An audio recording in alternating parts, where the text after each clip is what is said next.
আর একটা টিউটোরিয়াল দিলাম তোমাদেরকে, হচ্ছে খোপার কাটা। খোপার কাটাটা বানানোর জন্য যে মোটিভটা প্রথমে লাগবে, তার জন্য আমি একটা ফ্লাওয়ার নিয়ে নিয়েছি।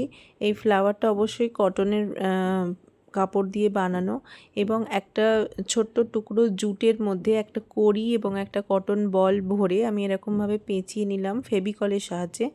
আর এইটাকে আমি দুটো বানাবো, দুটো বানিয়ে এরকম একটা ওপরে একটা নিচে করে এই পজিশনে আমি এটাকে পেছন দিকে এটা লাগিয়ে দেব। আর এটার যে ব্যাক ফিনিশটা হবে, তার জন্য আমি একটা ছোট্ট কাপড়কে কেটে এরকমভাবে লাগিয়ে নিয়েছি। আর এটা হয়ে গেল আমাদের ফ্রন্ট সাইড। ফ্রন্ট সাইডটা হয়ে যাবার পরে আমরা এটাকে একটা হেড পিন আর একটা বলের সাহায্যে এরকমভাবে আটকে দেব। তোমরা চাইলে এটাকে সেলাই করে নিতে পারো। আর তারপরে এটা হয়ে যাবার পর মাঝখানটা যেহেতু ফাঁকা লাগছিল, আমি ওই কারণে একটা পাখি এখানে আটকে দিয়েছি। ডিজাইনটা কেমন লাগলো অবশ্যই কমেন্টে জানাবে, আর ভিডিওটাতে একটা লাইক অবশ্যই করে দেবে।